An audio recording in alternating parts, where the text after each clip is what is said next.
Dr. Akala Kama'at coming at you live. Love and lights, welcome all. Again, I know my schedule is a little whack right now. I'm looking at YouTube to make sure that I'm showing up on here. I'm just going to give it a second to see what's happening here. If I'm on, I'm not seeing me. Give me a second here.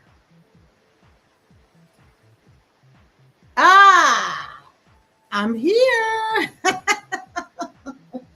Love and lights. Welcome all beautiful souls. As I was saying, I've been a little haphazard this week with the lives. I try to get Monday, Wednesday, Friday, and here we are Wednesday. And so welcome now. And for those of you who are watching it later, I welcome you too. So yes, I'm here. You know, it's been interesting because I'm in a big transition, right? So, you know, and I'm going to talk. So the topic for today, okay, is talk is better than action. Okay. And I'm definitely going to get into that. So before I move into the vein of what I was called to share today, so I've talked about my transition out of higher ed. I was working and been in that realm for more than 25 years. Okay. And so I moved to Atlantic City. This seems to be my place, my jump off place whenever I leave academia, trying to make a shift where I'm not going back. I tend to come to Atlantic City. For those of you who don't know, I'm originally from New Jersey. And so my reasons for coming to Atlantic City are not worthy of discussion in this point in time. But there's the beach. First of all, the beach, the shore, means a lot to me. But it goes a little deeper than that. And so through my work, the work I've done, I put in, coming out on the other side, let me slow down. When I came here the first time, I left Rutgers, right? And I was done. My experience was horrible. I left Rutgers. I had a house, and I just got sick of everything. I just felt tied down, trapped. I just was like, there's got to be something better. Plus, I had my child, and I just didn't want to be in a space where I was portraying just kind of negativity and cynicalness and pessimism. I wanted to be in a space because New Jersey was never good to me. Okay. So there's a lot of stuff tied up in there. So I got rid of everything and everyone in that house. And, I came to Atlantic City, first of all, because I love the shore. I feel energized by the water. I feel cleansed in the salt water. There are rituals that I do with the water that are very important for release, releasing, okay? And then walking away with a reframe, right? So reframe is feeling connected in my higher mind self, feeling free of all whatever frequencies that attach themselves to me that are not serving me, and so on. So I came back here, and that was the beginning of my spiritual.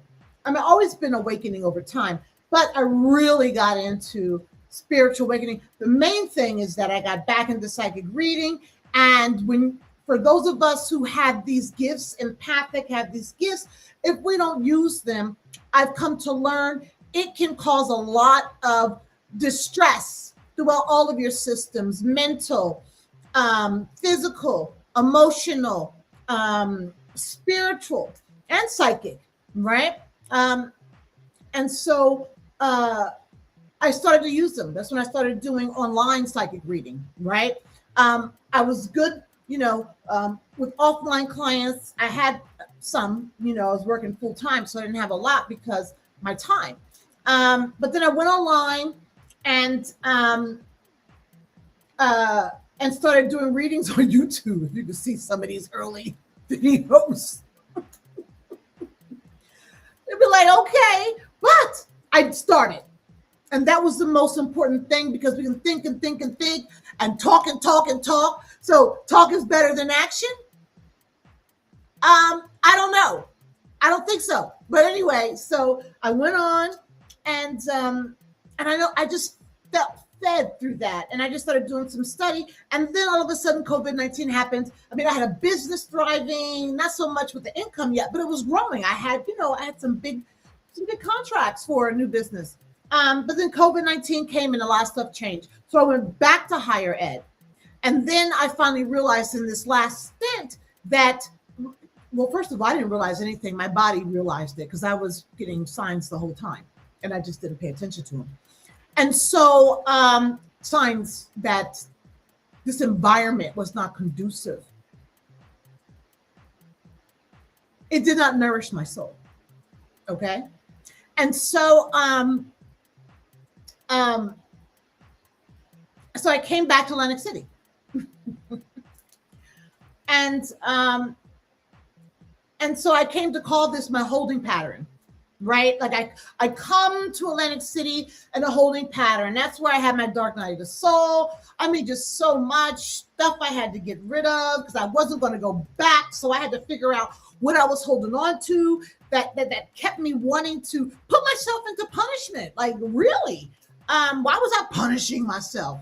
And so I did that. And so that happens here in Atlantic City. Okay. And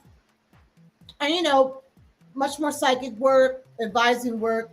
But anyway, this is where I transformed into, this transformational resonance guide and or mentor, however folks like to call me. And so now I am in an energy of vibration right now that is requiring me to leave Atlantic City and set up shop elsewhere. So this is a long story about why I missed Monday's live stream, which I could have even did on Tuesday. But I'm deciding between going to Las Vegas, Nevada, or New York City. I lived in New York for about 7 years, so I know New York. I've never been to Nevada, Las Vegas. There's a person in Las Vegas, Nevada, that I would like to spend some time with. And then there's New York, where my son is there. I have friends there. Not just one person like in Las Vegas.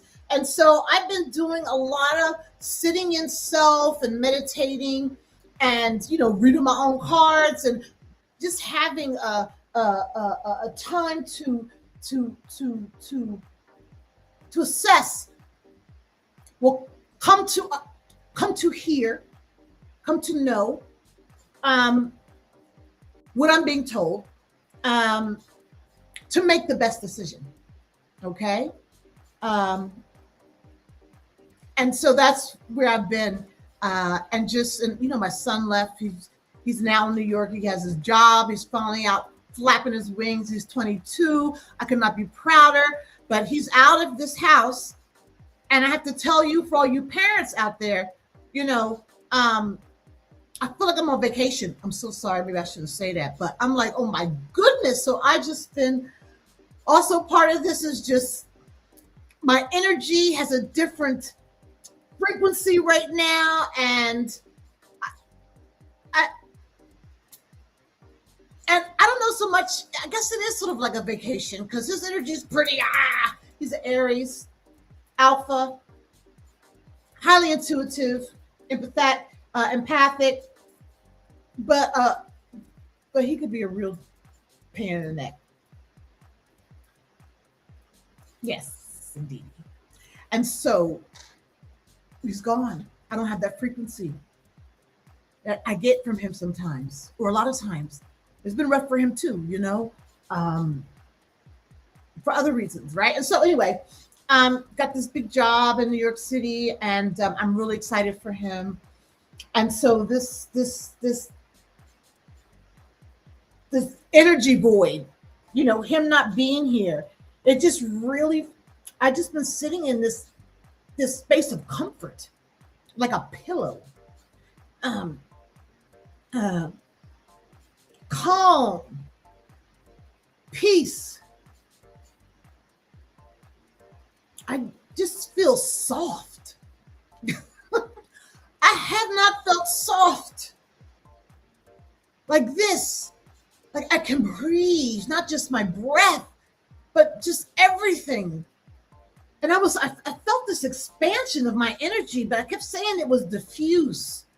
But it is actually the vibe, the frequency is expanding. It's just so phenomenal. And so, I was sitting in that. You left last Tuesday, and so, and I was beating myself up for a minute. How come you're not working? How come you're not doing this? And so that's that phantom ego limb trying to attack me. That ego. And I was like, I wasn't really buying into the ego, that phantom limb. But I did feel some type of way because I wasn't doing all the stuff that I usually do every day on my business, right? And so, but you know what? I had to identify, well, that was the pattern. That's recognition. That's a pattern, right? And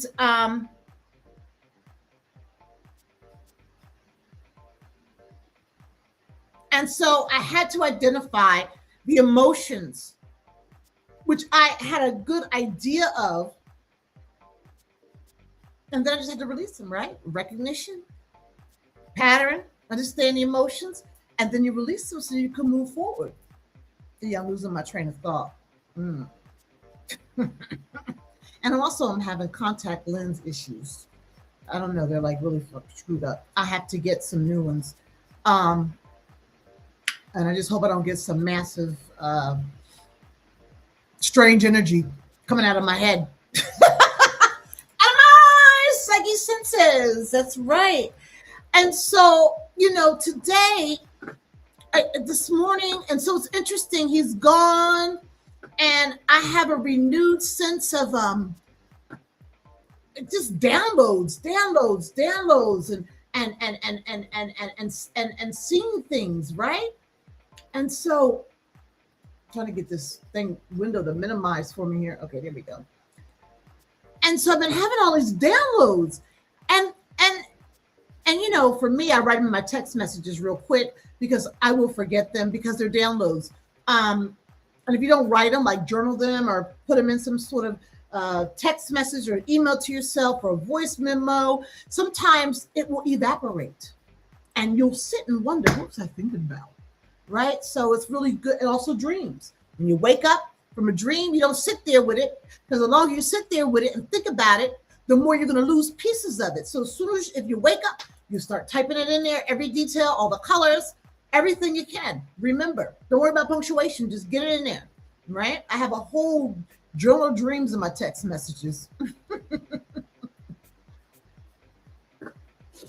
But yeah, so I was having a download this morning. Right. I was watching, I like to sit in the news sometimes to see, what's happening, what's going on. I'm to a point where I'm able to separate my frequency from the energy that's coming there. And then I do my cleanse afterwards, just so I'm not carrying around, any errant frequencies that may have attached themselves to my vibration. And so I was listening, and someone said, "Oh, I was watching Charles Coleman. I was watching Don Lemon this morning, like on YouTube. I was just going back to see what he was talking about, and Charles Coleman was on there, and he was there. Everybody's all, gnashing their teeth around. I know that's something different, but I'm gonna use gnashing teeth because that just sounds excruciating, right? Gnashing teeth around." Donald Trump's intentions to go into Iran, right? And so, and what he's doing right now and all this stuff, and what I heard out of all of that was he's not saying anything. We don't know because he won't tell us. And I was like, okay. So with that logic, somebody could be tearing down our house and we'll be outside watching them do it because we need them to tell us what they're doing.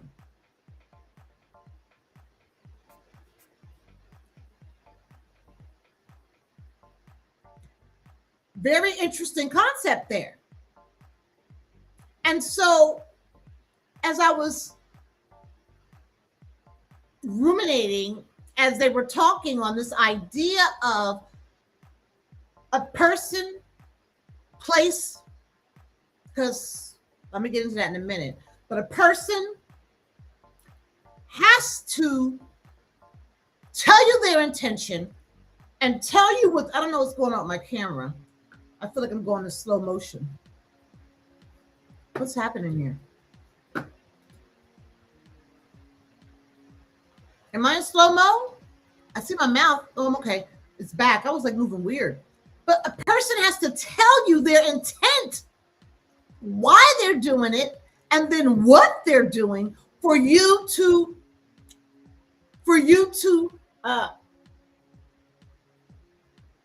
come to a conclusion about what is happening. That is just, it's just unusual. Okay. And the reason I did write some notes down, unlike other live streams, this is just a discussion, not so much, well, I guess they all are, but a lot of them are teaching, just getting the information out. But it's like, you know, I find that extremely strange that is the discourse, the narration, the narrative around how we come to know something, about some person or some place, that they have to tell us in the act of their doing in order for us to be able to come to a conclusion about the doing. Be damned the emotions that are felt from the doing. Be damned the physical sensations, whatever they may be, aligned with the doing. Be damned the psychic energy aligned with the doing, and the frequencies that are aligned with the doing. And yes, all of that in a ideal world, a holistic rendering of why we need to have somebody tell us something before we can make a conclusion. So that's when the download happens. Well, it happens sort of simultaneously. I didn't have to go through all this first. That's why when I was writing my notes, talk is better than action.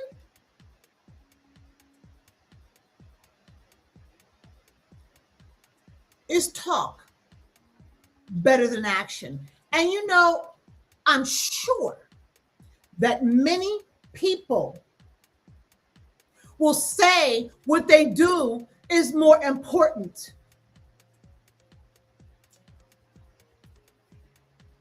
Show and prove.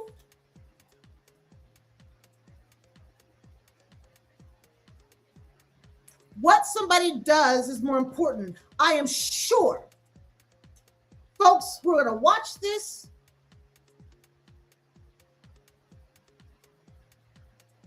or the clips, the shorts, whatever, are going to say that it's actions.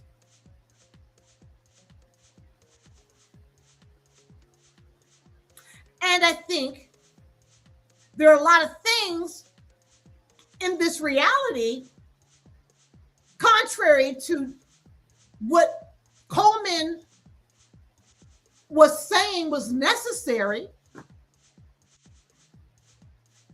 There are a lot of things that underscore the idea that actions are important.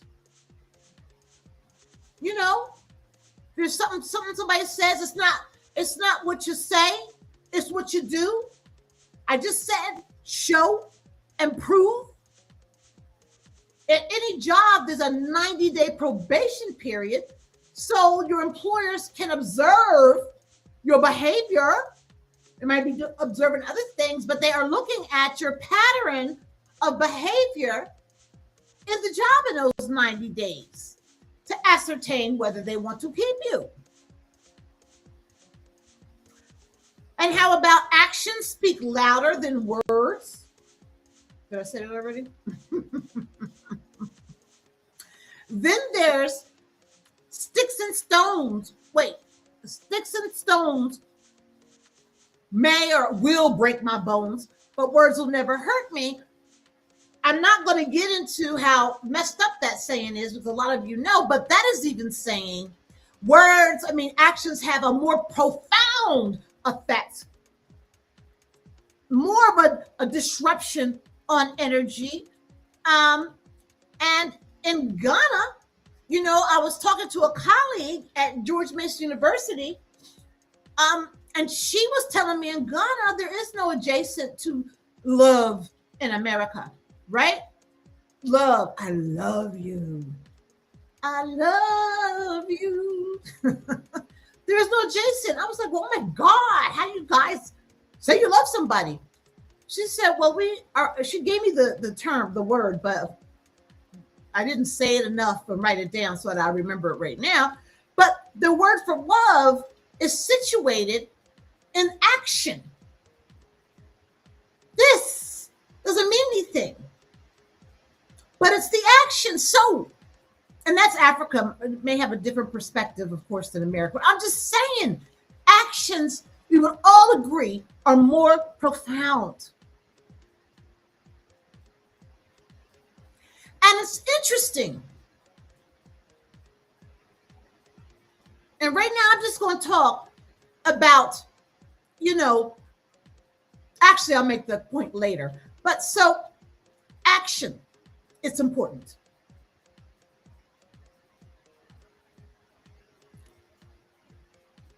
In my experience, somebody will say that over and over and over and over and over and over again. That is something to be recognized. How often we're articulating something that is not practiced outside of their mouth.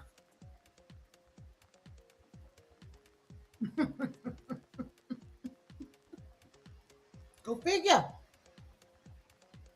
And we all have seen that.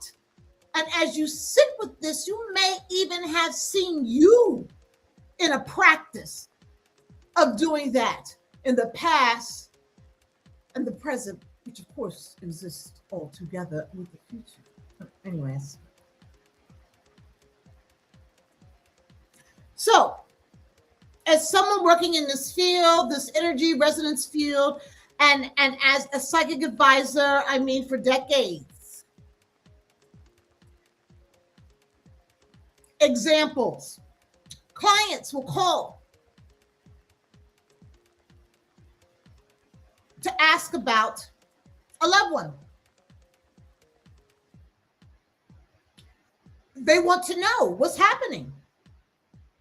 And as they're sharing what they're experiencing, I'm just going to keep it on a man and a woman gender identity right now.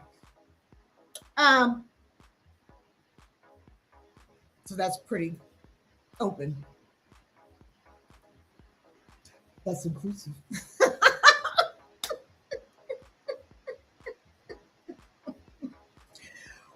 Okay, so the woman will call me a client.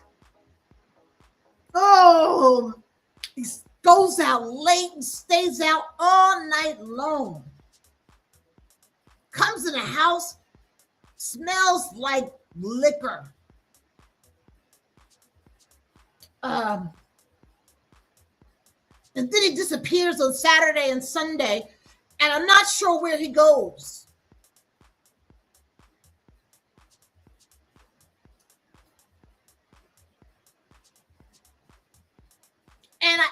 him for the mortgage payment, and he actually said he doesn't have the money. I don't know what's going on. I don't know what's happening. Now, on one level, of course, there's a desire to ascertain, what is this frequency in my life right now? Can you please tap into the vibration to discern, the in-betweens in that, right?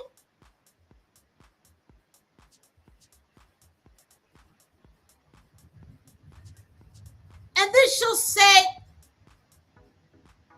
and then he came in the house the other day from work and he just cussed me out so bad I just started crying. So, of course, there is a need to know.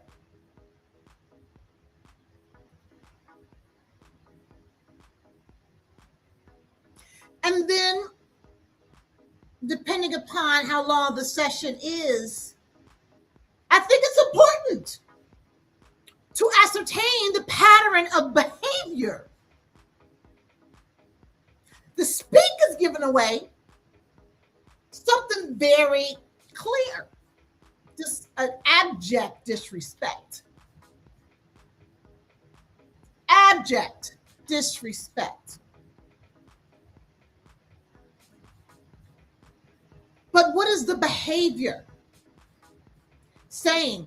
Now, mind you, let me put a preface on this, that they've been dating for 6 months and moved in with each other after they were dating for 30 days.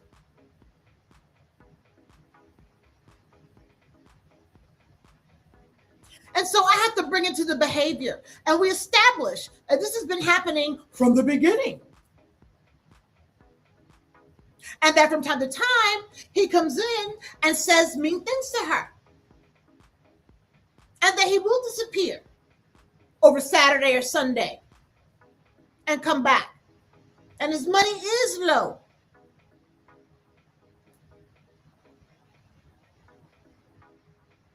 They have not been together that long.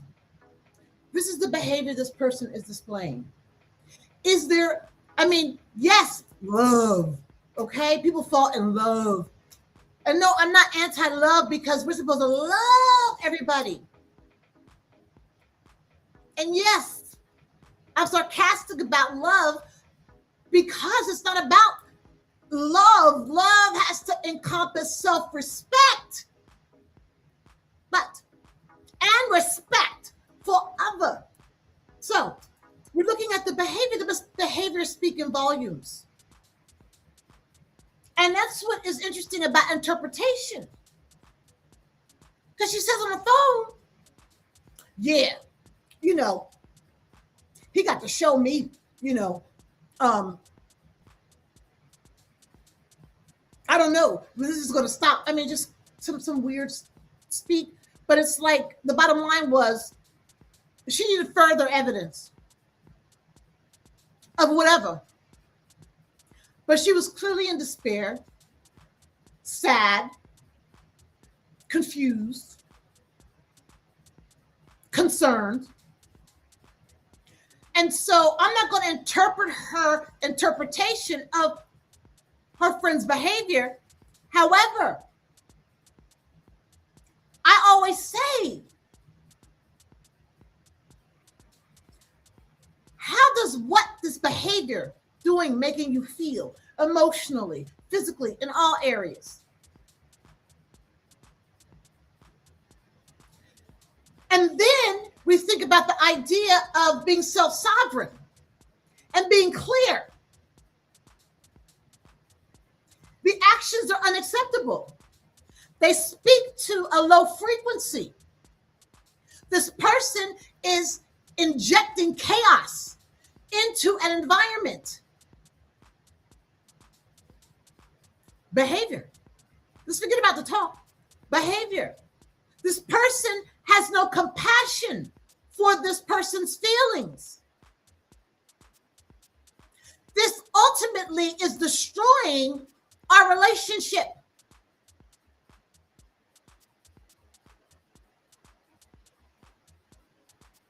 So getting into the weeds of trying to understand what this person's intention is and why they're acting this way is a psychic read. But to be able to discern the behaviors that are fundamentally anti-life is enough to make a decision on. And so while she's saying that she needed more evidence, I guess, of some woman. Do you see a woman in there?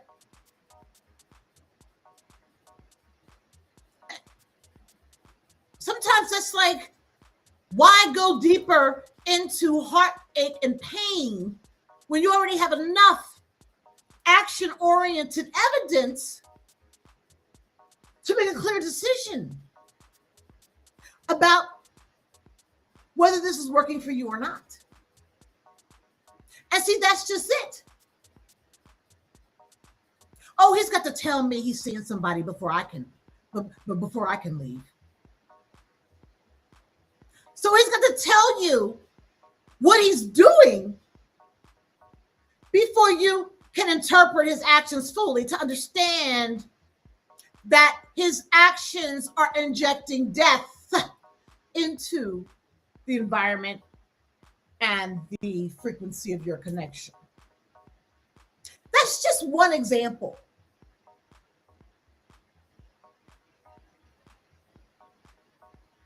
And people still need more action at work, right?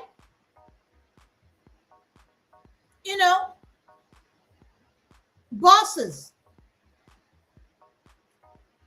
I'm just going to go from my experience, right? And we're talking about patterns here. How you denote patterns in people's behavior and what they actually are communicating, not in the woods, but as the forest. And if they are the forest, the top of the trees, or the brains of our atmosphere, of this ecosystem, the brains, you look at them, it's like a cerebellum. That is where we need to get. Not the weeds, not the bark, not the leaves that fell on the ground, not the bug on the dead log.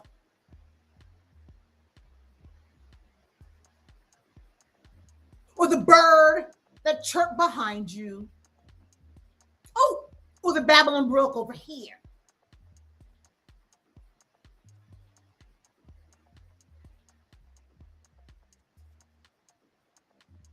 It's not those. You got to take it higher. Higher, higher, higher. And the actions are a very clear indicator about what a person is doing. So at work, you know, I work with other faculty of color in higher ed. You know, I'm experiencing all these racisms, you know, and maybe the fact that, you know, it's been so much of a forefront of my mind throughout my whole life. If I could tell you how much egregious racism I have experienced over my 59 years, you might just fall out the tree in disbelief.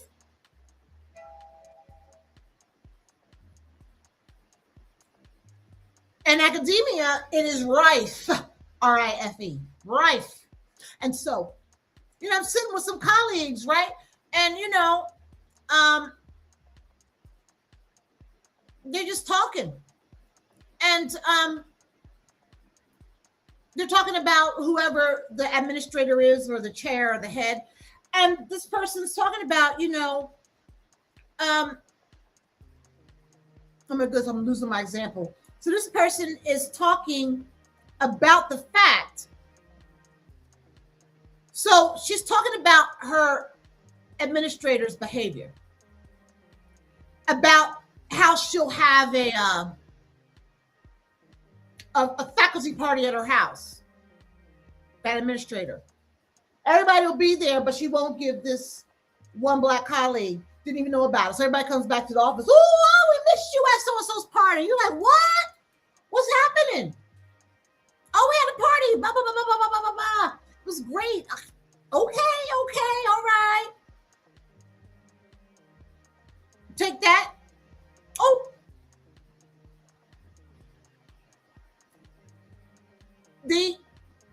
administrator in the faculty meeting goes around to everybody in the meeting who are on this one committee, subcommittee, asking about the progress. Everybody had time to speak.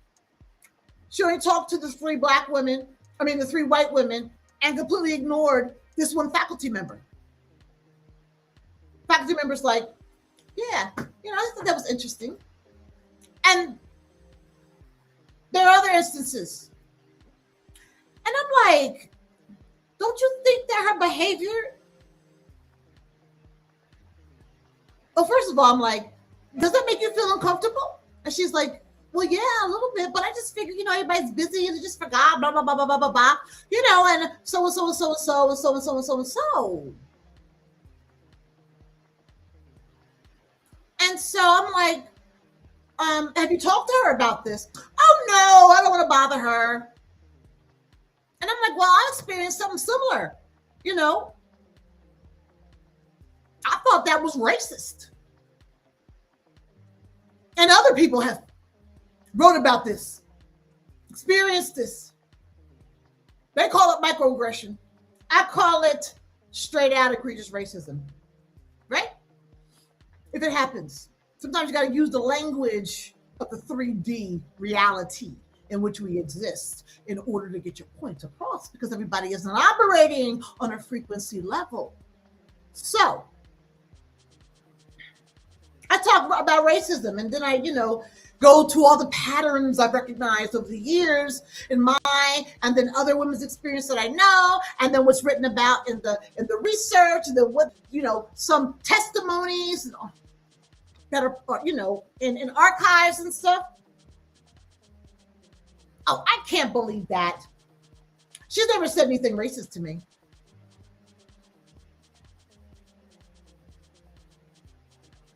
I don't think she's a racist. Even if she's not a racist, in my interpretation of that, she was discriminated against twice. I don't know what that was, and more times, but there were 2 times of discrimination. And if she doesn't want to call it racism, she can call it whatever she wants. But there were 2 times in which she was separated from the group in which she was inhabiting, space in which she was inhabiting. But she needed the woman to say something racist to her, like, what? We gonna lynch you tonight? Black Bama, Pickaninny? I'm like, what the hell do you want from this woman? Again, talk became more important than the actual treatment, the actions. So everybody talks, and she's a researcher, an ethnographer, which means she goes out and she observes cultures. An anthropologist, she observes cultures, noting patterns in the way people are communicating, the way in which they're interacting, how relationships take place, the foods that are being consumed, the creative aspects. She's noting these patterns in behavior. So, for many people, actions speak louder than words. But in reality, it's like they need a sentence to finalize what they see. And people wind up staying in awful situations because they have not heard the sentence. That is very interesting. And so verbal articulation becomes prioritized more so than action, even though we say the opposite. Or maybe we can't discern what an action is fully.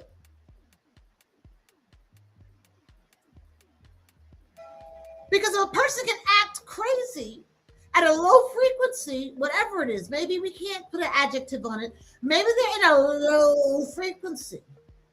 That's an adjective. Their resonance is all messed up. Okay, and so messed up. Okay, I'm not going to get into semantics. But anyway,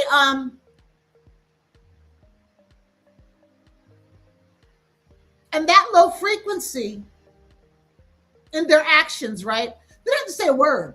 They could just be in this low frequency, and everything that they do has that frequency. And some low frequencies can be quite violent and destructive, right? And so we will sit in the low frequency until we get the sentence. Think about it. How operative that is in our life if we're talking about the recognized phase of the power release program.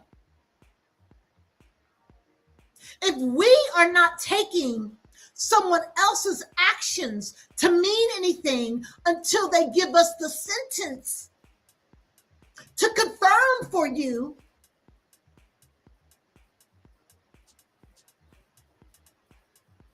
are you even recognizing your actions? Can you even pay attention to them? Can you even discern how your actions are serving or not serving you? What are you doing? And so I did write all these notes, but I take it will it will. So if it's not what you do, it's not what you say, but what you do, are you doing? That's the first step to recognize a pattern. Are you doing, or are you merely talking? Because at the same time, talk is cheap.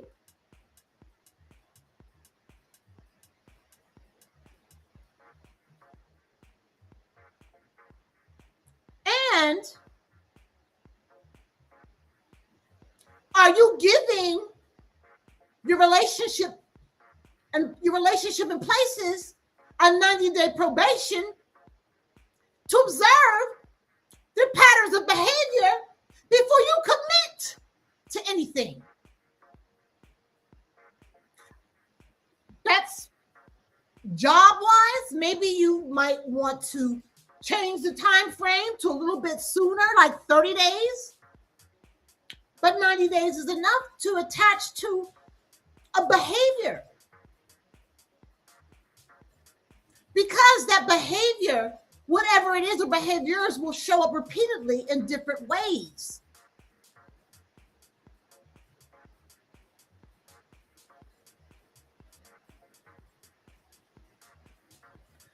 I was talking to a client today who's telling me that, she reconnected with a friend. They've been hanging out for like the past, I don't know, we should say 6 months. He wanted to rekindle the relationship. And she was sharing to me that he has these violent outbreaks of argument, right? And they just been popping up out of nowhere, just bam, bam, bam, all the time.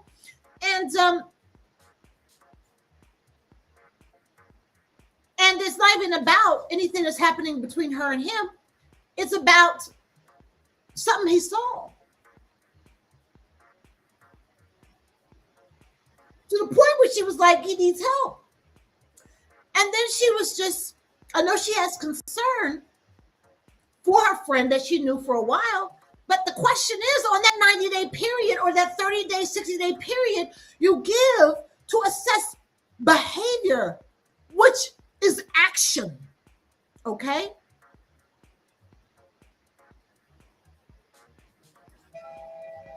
Are you then committed, if you decide it's not functioning for you, to walk this person into health and healing? And I'm not being mean. It's called boundaries. Even people who are awakened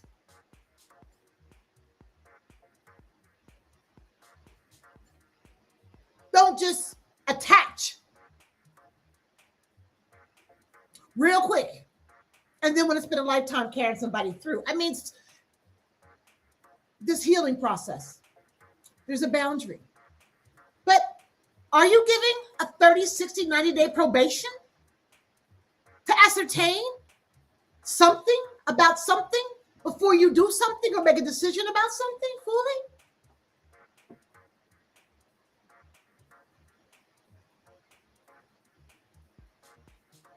And then the sticks and stones hurting your bones. They're like frequencies, because words and action, everything is an energy and has a frequency.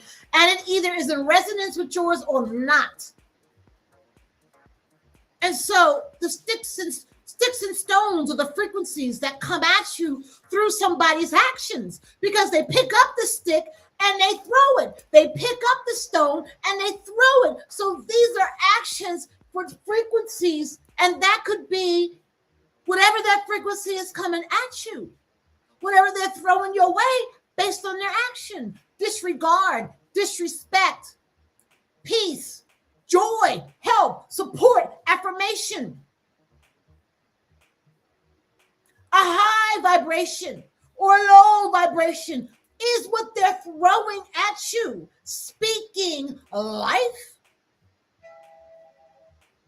We always say, well, not always, this is probably Christians, you speak life. Your words have the power of life and death, and they do. But actions speak too. They are a form of communication. And what are these actions throwing your way?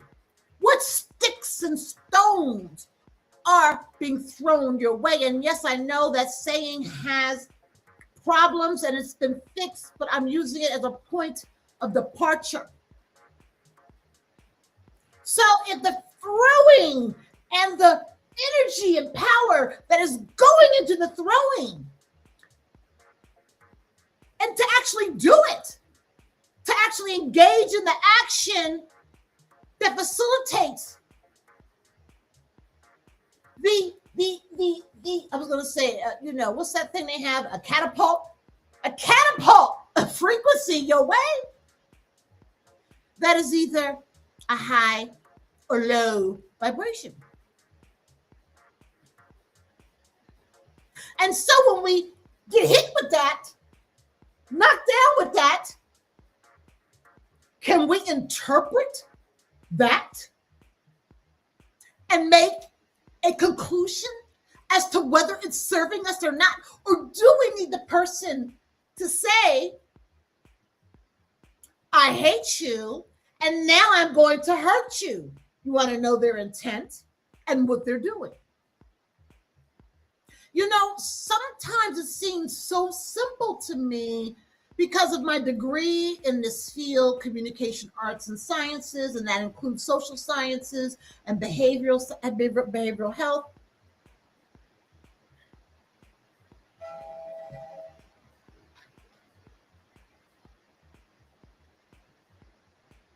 Sit with that for a minute.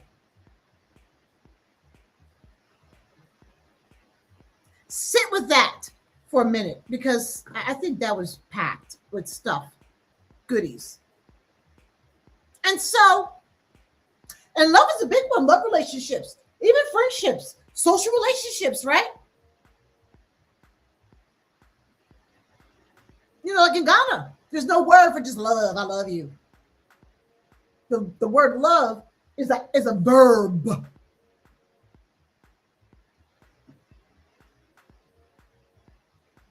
I think we can change that love for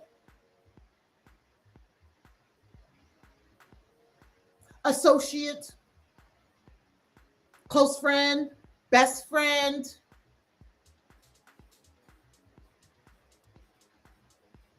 What about love relationships, right? And so,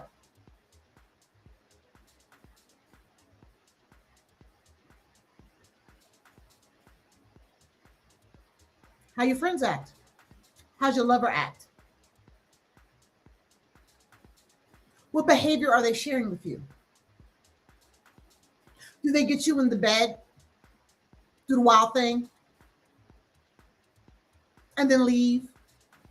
And they only call you when they want to come back, and then come back and do it again? And then you're calling somebody up. I don't understand what's going on. Is he going to be with me?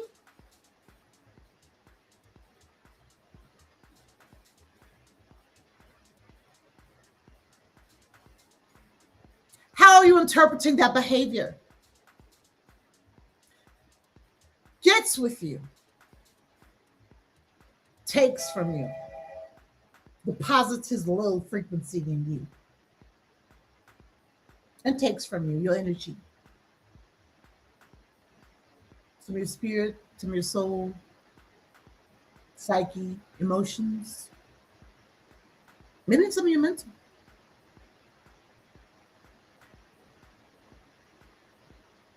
And then he's gone. What did he sling? And never stays, never cuddles. Stays, watch TV, binge watches a show, has some popcorn, I don't know, go for a walk, whatever. What action is he doing, and what kind of stone or stick is he throwing at you or her? Now, if that's what you into, you know, that's it. It's popping. Maybe you both slamming and bamming, slamming and jamming. Okay. Bamming, slamming, and jamming. Anyway.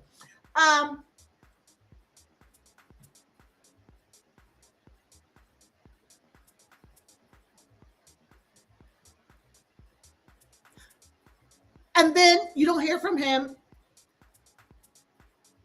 I haven't seen him for 2 weeks. Somebody's going to call me. But his pattern has been 1 week, a week and a half, call you. That keeps moving further and further away. Does he love me? Are we going to be in a relationship? I really like him. I love him.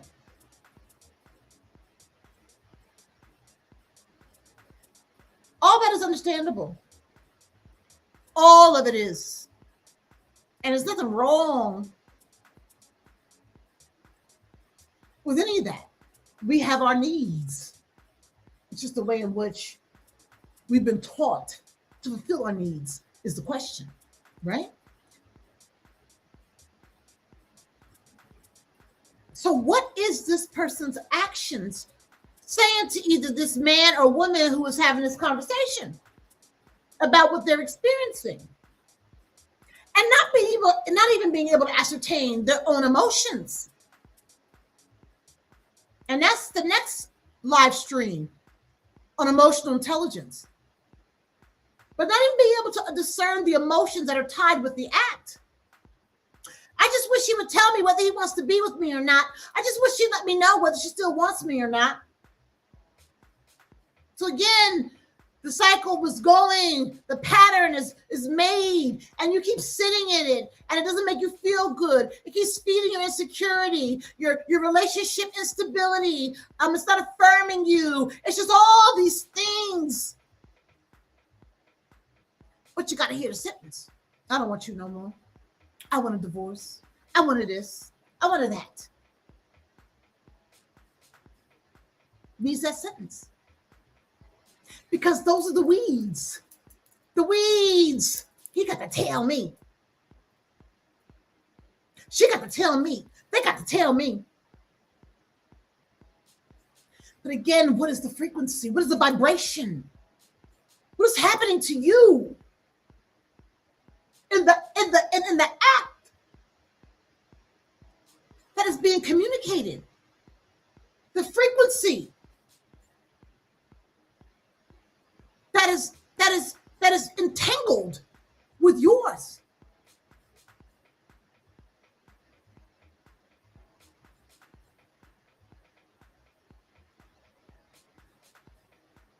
So you're married to someone or having a really significant relationship with someone,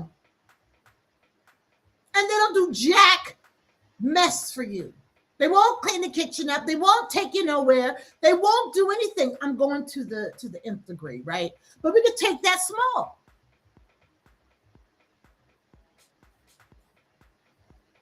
You tell this person, I don't like that word. Don't call me crunchy. It just, I don't know. It just brings you back memories and blah, blah, blah, blah, blah, blah, blah. They used to call me that and blah, blah, blah, blah, blah. But this person just keeps calling you crunchy. Think it's cute. Crunchy, crunchy, crunchy, crunchy. That's speak and behavior. They got to open their mouth to get the words out. They got to come up to you to say it or lift their head or something to communicate to you crunchy. So there's no gray area here. Is that respect for your feelings, your trauma, or is it not? And if there's no respect for your feelings and your trauma, and this person's not listening to you, beg them over time, repeatedly, not to call you crunchy.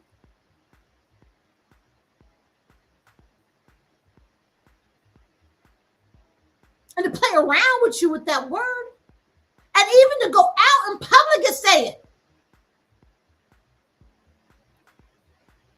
What is that saying? What frequency is this person throwing to you? What is the action, the behavior tied up? And words have frequencies too.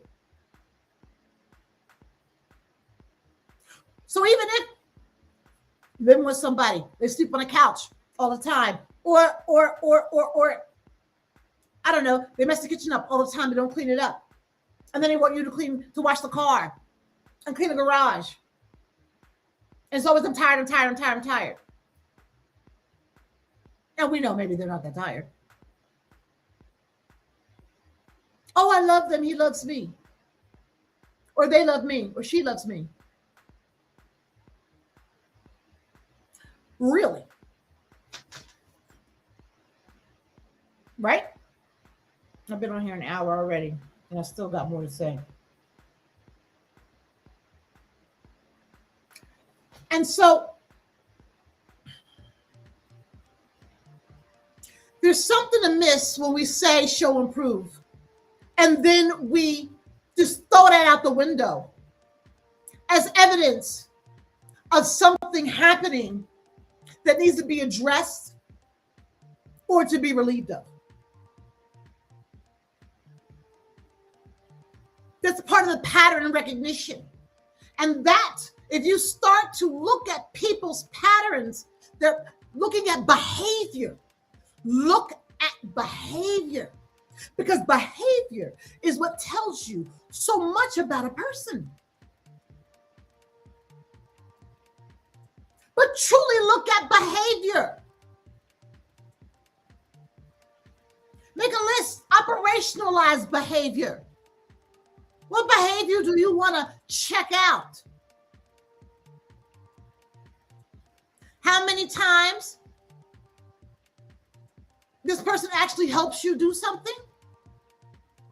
Could be anything and everything, right? And what's a pattern? How long does something have to happen? And I'm just giving you like some easy stuff, right? Sort of get into, because we can all see and observe what somebody's doing.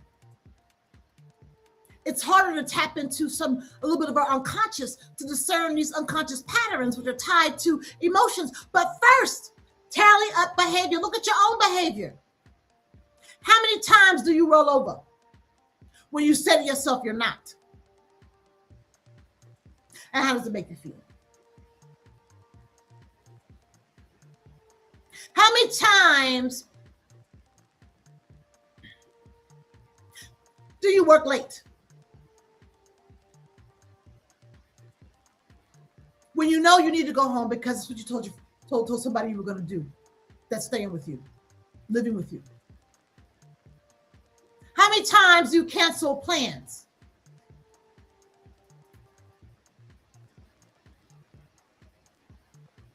Note the behavior. As a researcher, this is how we observe. We take a list. You can just do a tick mark. 1, 2, 3, 4, cross off. And you don't have to go back years. You're going to start right where you at. Because if something is happening with behavior in one arena, like work or home, it's happening in the other arena or other arenas, or it will start to show through. But noting patterns is easy. of behavior. What's being done and what's the outcome, or what's being done and how does it make you feel, or what's being done, what's the outcome, and how does that make you feel. And I say start on other people, because once you start tapping into a behavior or discerning something that someone does over and over again, and I'm not talking about somebody who has a repetitive behavior, because they might have a condition, mental health condition.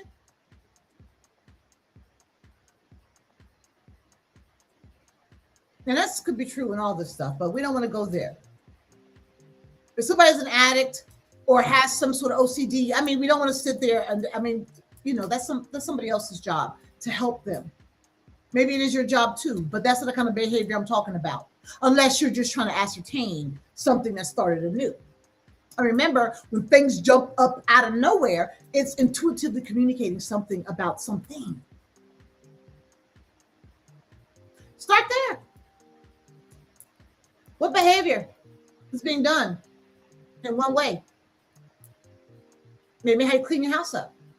Your commitment to cleaning up. I don't know. What's the outcome and how does that make you feel? If this is, you know, and see if this shows up in other ways. And do you feel the same way? Is the outcome conducive to feeling self-sovereign, to being in authorship, to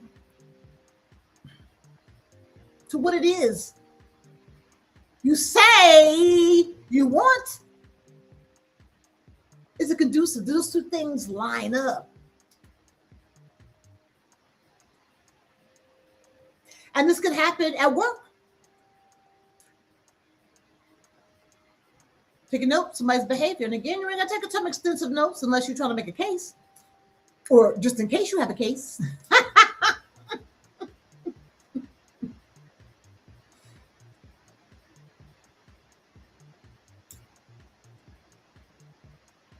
You know, people said to me over the years, you know, he keeps coming into work and keeps staring at me. Oh, he just stares at me and stares at me. When are we going to get together?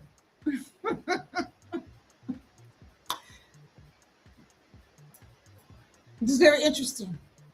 And so that's part of intuitive work as well. You know, noting something and then trying to discern the higher meaning in it, right? We all know that if something's hurting you, it's a low frequency.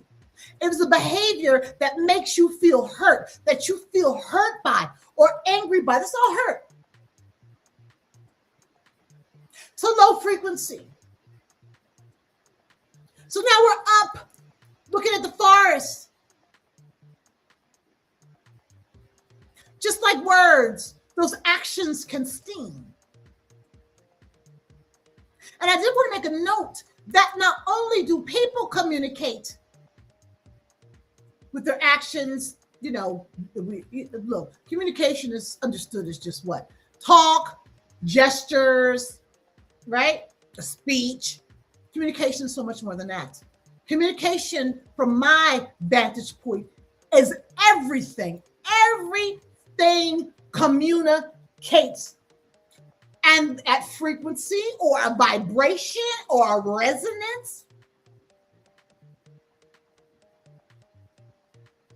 that tells you something. Everything communicates. Maybe one day I'll get into all that communication, but I wanted to just take a sidebar here to talk about environments. Environments can communicate as well. Like when you go into a job space and you're working there, you know, you can discern the low and high frequency vibes. Maybe it's a mess. Things are crazy, but maybe you're itching for a promotion, or I don't know. You could begin to note behaviors of individuals you may be competing against, not to get them in trouble, but taking stock of what someone is doing. Notice the behavior of the people who may have to make the decisions. Take stock. Just do some checks, some ticks. Whatever that area is you want to discern. You know, like how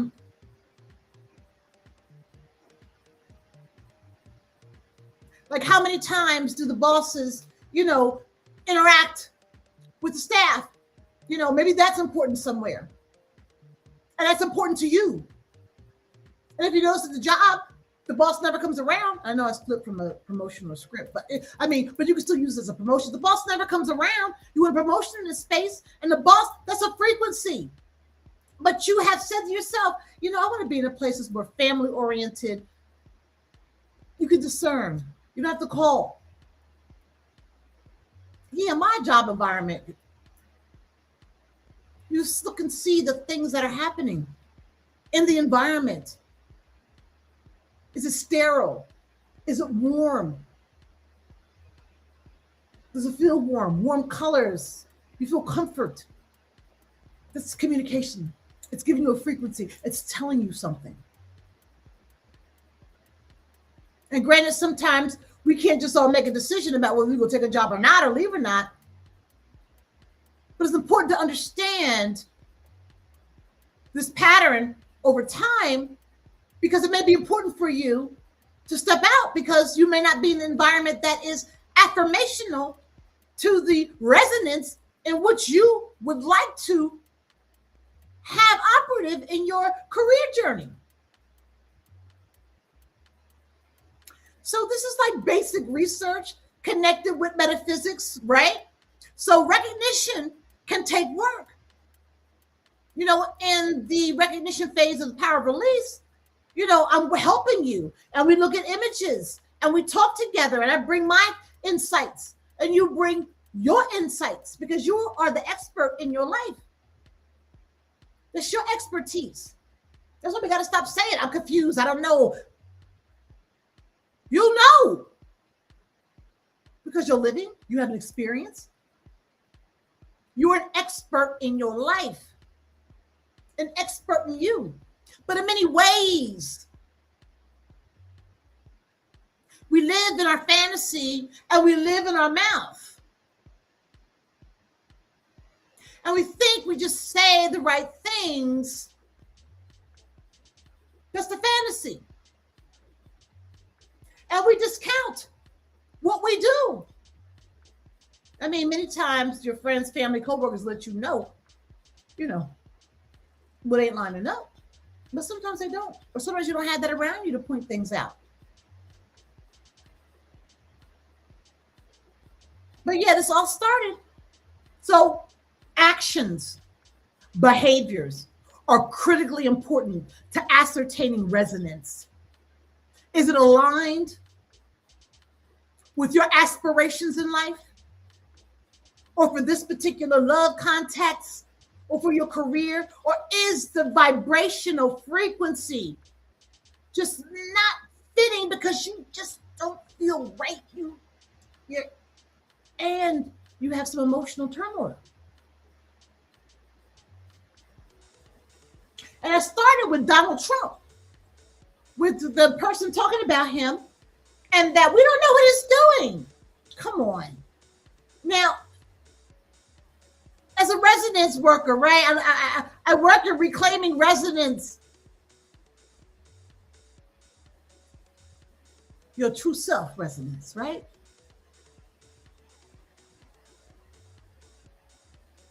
I'm not going to get into that because I'm not getting into political interpretation, but just apply what I said about actions and patterns over time. And if they're in one area, those patterns will show up in other areas. And what does that say?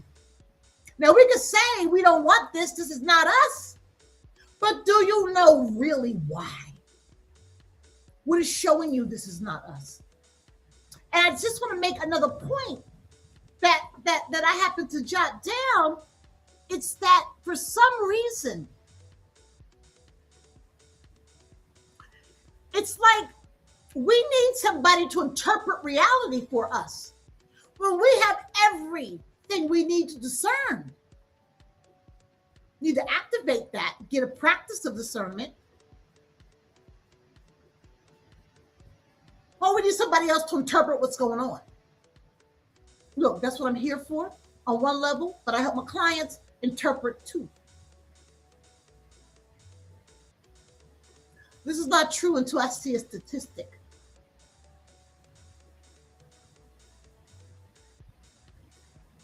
I need some numbers. Nobody talked about this yet. I don't know where I fall on the issue. Nobody's talked about this.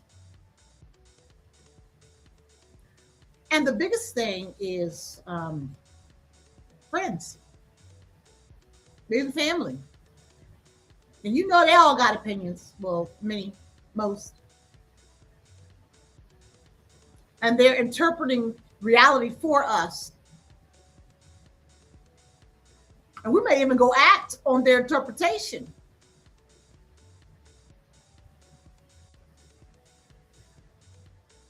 And that could be a pattern. Throwing your sovereignty to somebody else. You can get feedback. You sit and you think about it and ascertain. Does this make sense in any way? If it doesn't,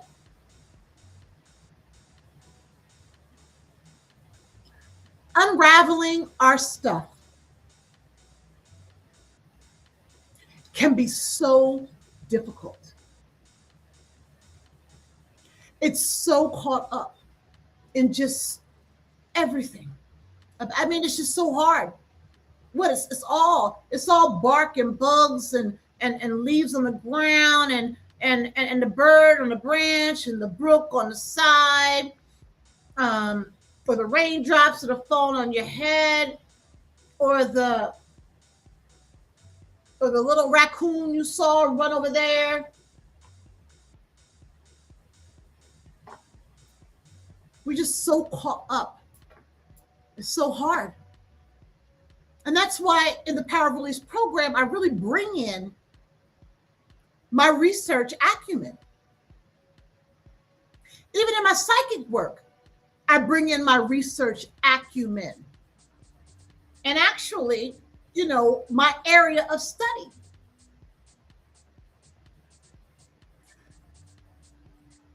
Because it's so important to be able to see what's going on, to discern patterns in talk,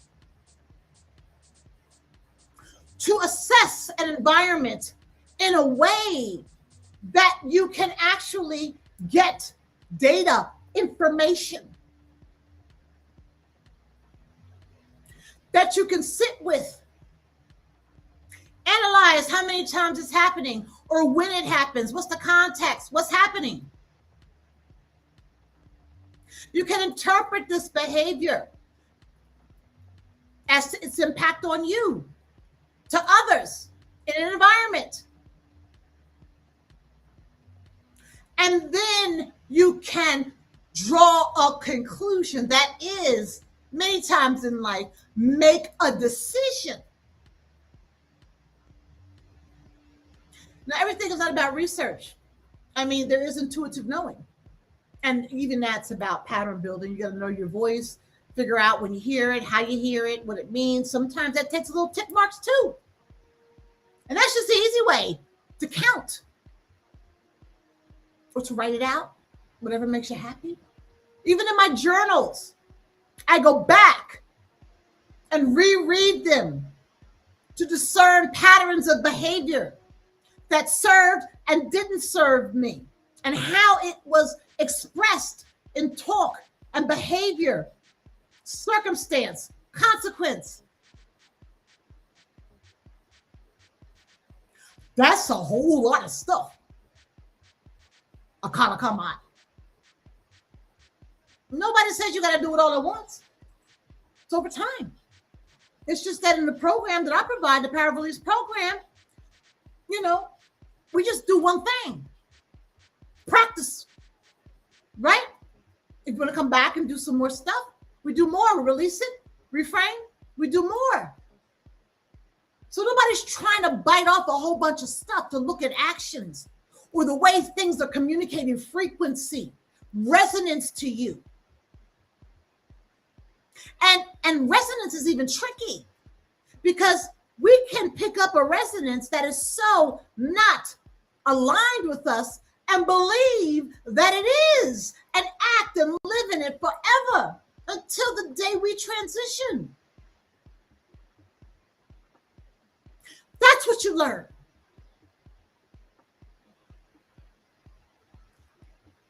What is my resonance?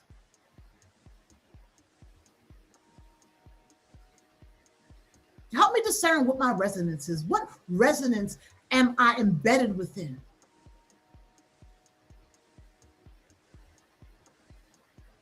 What vibration, what frequency? There's language that people use. I hate this thing, or this is not working for me. Oh, this is great. But those things may not be true. Maybe what you think is bad for you is good for you. And maybe what's good for you, it'd be bad for you. It's not serving your purpose, your aspiration.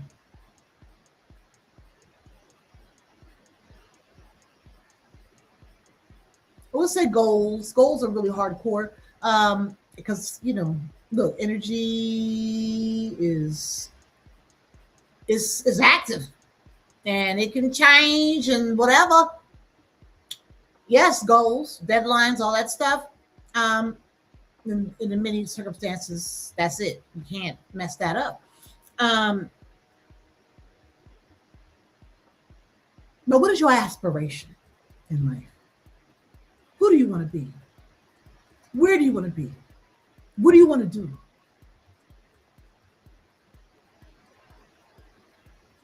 And how does that speak to who you are? Is it you? Will that reflect your true self, your authentic self?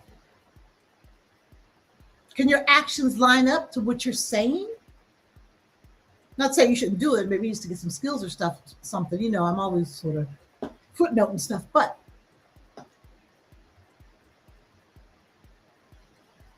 people think a dream is just a dream. Now, if you're dreaming of, look, I ain't even gonna say it. I ain't putting no criteria on it. What is your dream? What is your dream in life?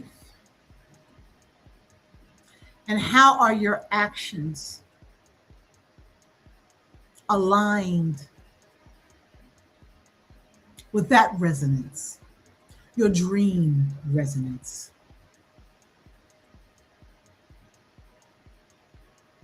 That's the forest, not the trees. Not the trees. People talk about all the stuff that, I don't know why Trump is on my mind today. His frequency sitting on me. It could be because I watched the news a little bit more, heard the news, but this is normally happen. I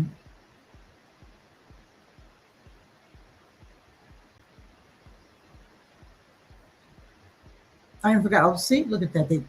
The guys took it right out of my mouth.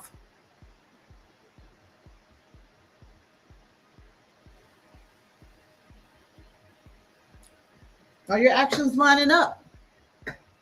Oh, I was talking about the bark in the trees. Because we showing the bark in the trees with this gentleman. We in the bark, the trees, we dig it in the ground, we look at the soil, rolling around a crumb. We even taste it. Ooh, tasting it. I think it tastes like chocolate. That shit is nasty.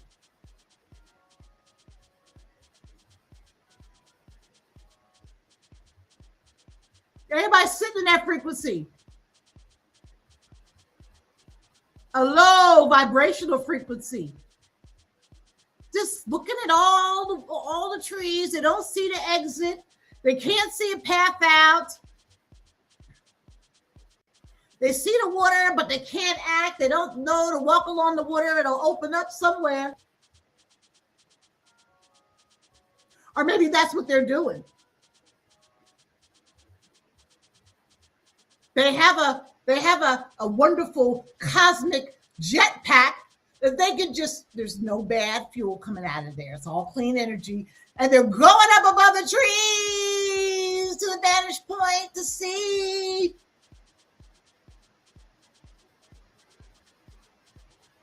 Oh, where do we go? Oh, where do we go? Or they go down to the Babylon Brook and just walk along it. This will take me out somewhere. It's going to get me somewhere. I'm going to come out somewhere. Ooh, look at that fishing. Oh my God, these rocks are slippery. Ooh. Oh my God, it branches up ahead.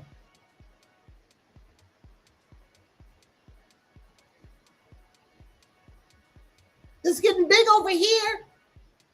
It's a little narrow over here. Let's go on a narrow path. It's a dead-end creek. Back in the woods and trees.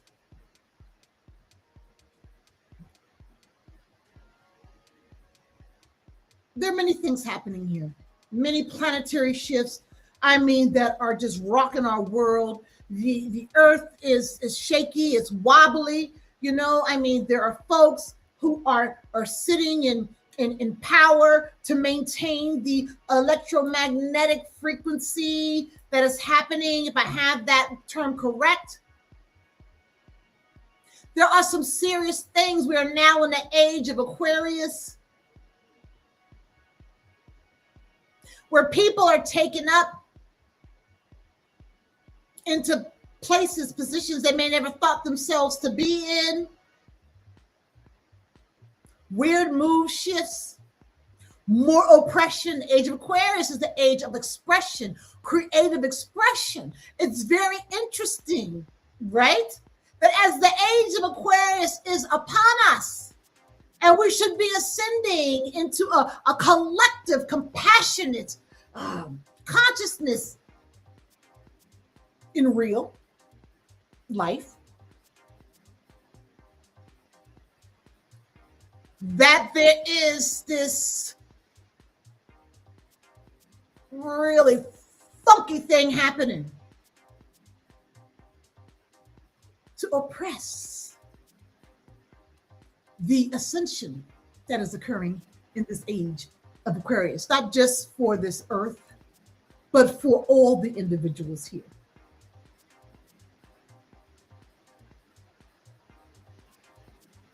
And we have to go up and out to see what's going on. Because if we stay in the trees, we're only getting what the shade is telling us.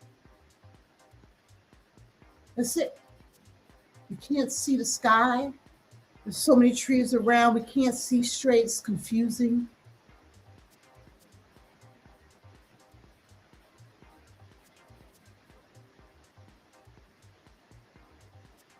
I don't know how long I've been in here. I swear to God, I gotta, what else did I want to say? Oh, and the last thing I want to say is this last point. We sit in past and the future simultaneously when we're being attacked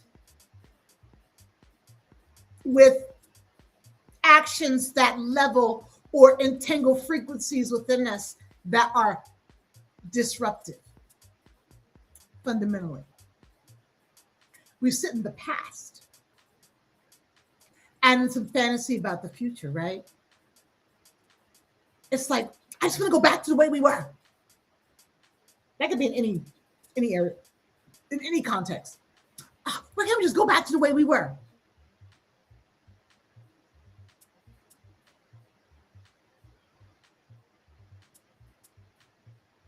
I just wish they would change. I just wish we'd go back to the way we were. I wish they would change. Well, all the while, we're sitting in the mess. If it was joy, we wouldn't go back in the past, or we wouldn't want to go in the future, because we would be sitting in this joy. And if we really connected with the divine intelligence in our higher mind, we know that it'll be in the future. You don't have to wish for it, it'll be there. But the person, the people, the places, the thing will sit in between the past and the future and stay there. And sometimes you get real delusional. So it's already delusional when you go back in the past. You can't. And then it gets real delusional. I hope they change. Be damned what is happening in the present. Be damned what is happening to you. Be damned the sadness you sit in. Be damned the despair you feel. Be damned the shame you have. Be damned the scarcity in which you are ensconced. Be damned the fear and pain that you sit with. I just wish it could go back to the way it was. I hope it changes in the future.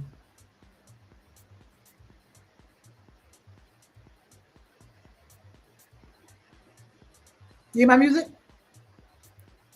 I need to get off of here. I feel like I just want to chill out and talk, right? Because it's been such a long time since I've been on, but it really hasn't. I was on Friday.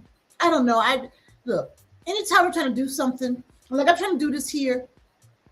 I was thinking about coming up with the Dr. Akala Kamad show. I'm making it real. I'm just going to share a little bit about my journey in this space. I didn't really take up really promoting what I do in a social and public capacity until the fire horse and the ring of fire eclipse, right? And then the astrological, the Chinese New Year. And so on the 19th of February, I began. I just started doing it. I talked about it long enough. It wasn't like I made myself do it. It was like the doing had to be done. So I just did it, whatever. I just started doing videos on my phone and not really knowing what I was doing, trying to get my message out there, and even really knowing what I wanted to say. As soon as I don't even know what I want to say, that's why I wait till I get my downloads. Because it's not me. It's my higher mind, and I'm being guided in my synergy with the divine intelligence. So, yeah, I did that. Okay? And then it got a little... And then I took it up a notch, doing live streams, getting into that, clipping it up, sending it out, putting it everywhere. I'm in a rhythm now, thanks to the help of AI, put the post up. But I have a rhythm now. I have an idea about what needs to happen on what day. But along with the stuff that I do in this social engagement, attempting to try on what it is that other folks in this industry do. They get the community. They have all the services, the coaching, the this and the that. So I'm in it right now, right? I'm in it right now. And then I had a download the other day from out of nowhere. It says, maybe it's not about an individual conversation. Maybe it's about the masses. So in other words, maybe it's not about, and of course I'm not going to change things right away just because I had the download, although that's very important. But it said, but I interpreted that as maybe it's not so much about me working with people one-on-one. Look, my psychic advisor is always going to be there. My semantic metaphysical tarot always going to be there. But maybe it's not so much about pushing or trying to promote those services. Maybe that's not the mission that you're on. Maybe I'm in the forest looking at the trees.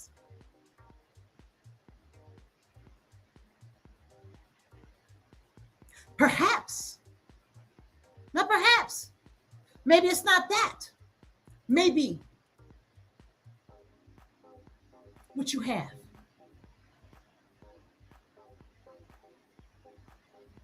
Is something that is mass, collective, to speak out.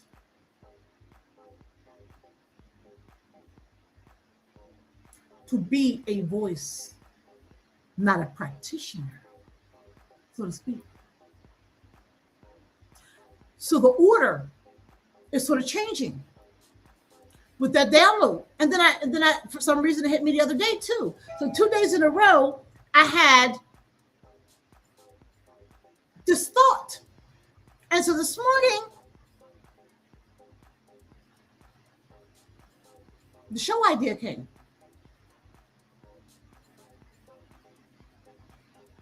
And of course, along with that came fear. Ain't nobody watching these videos. Who gonna watch that video? I ain't sitting that, but I look. It was like a poop, went away.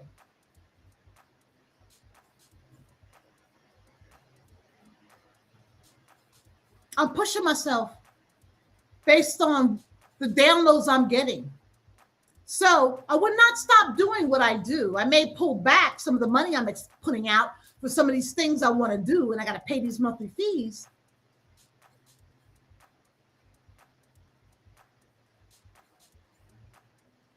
So the order shifts.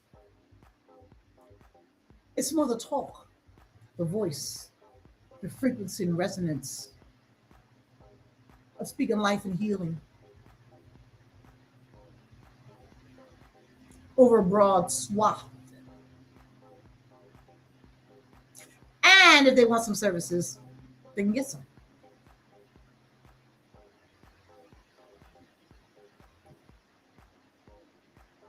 Maybe it's not for the individual, but maybe for the masses. 2 days in a row. So I don't know, y'all. With that, I definitely got to get on board with a specific time and days that I'd be on. Running my mouth. Might be every day. Who knows? Anyway, that just sounds really wonderful. And I don't know if it's the excitement of thinking about that idea, although there is some low-level anxiety about it. Not like panic or fear, but just maybe a little fear with it, excitement. Like, oh my God. But you see what I mean? That's a pattern. That's 1 day, 2 days. A third day would be phenomenal to have that download, or a download that affirms that. But if it's not, I'm not a person to question what my intuition's telling me, because I did that for many years. Oh, they're out there mowing my lawn, so I'm going to have to get off. They're mowing the lawn. I don't question. I just do. Right? Sometimes I wait a long time to do. And that's where you miss opportunities.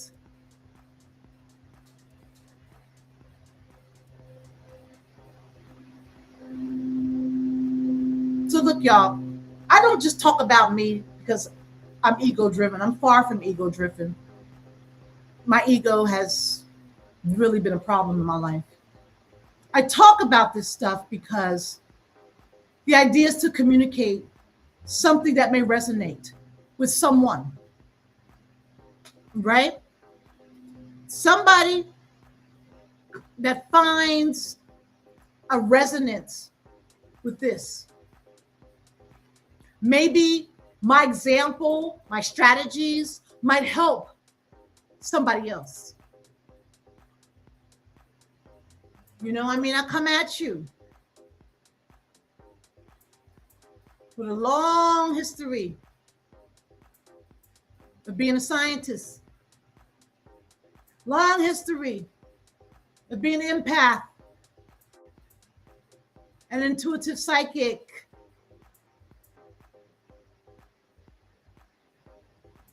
You can even say medium, channeling the otherworldly information into something, connecting with my spirits to communicate something to my client. I had a long history, lots of experiences. So I share what I know, what I'm an expert in. And the idea is to have things resonate, or ideally. And I share things that I'm doing because I have tried on, taken off, tried on, taken off many times in my life. And this is a different approach. So I share with hopes that this message, information might help. So please leave a comment. How you feeling? Is action more important than talk? Is talk more important to action? Do you talk about action and don't look at your action as somebody else's? I don't know. Slinging frequencies. What are some frequencies that have been slinged at you from someone's actions? High, low, and how did it feel?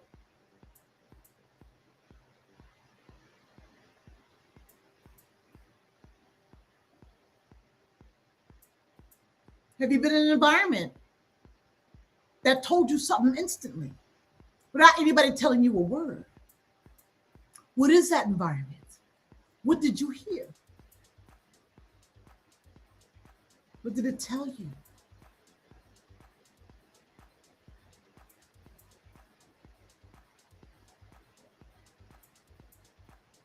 Are you in the midst of bringing forth your own intuitive walk, your own true self walk, your own authentic walk in life?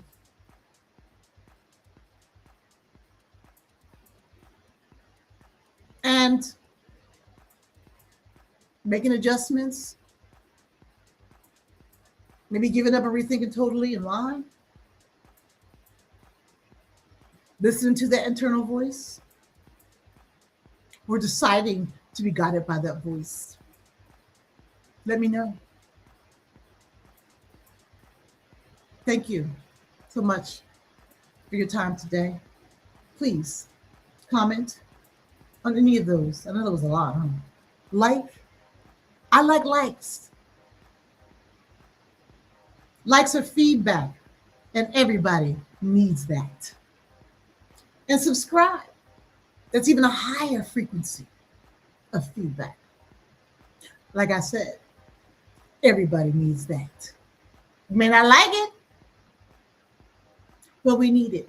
And we need to listen to it, if done in a way that we can actually sit and listen. Or maybe not. My mom used to tell me stuff I had to listen to. I didn't like the way she was saying it, but I had to listen to it.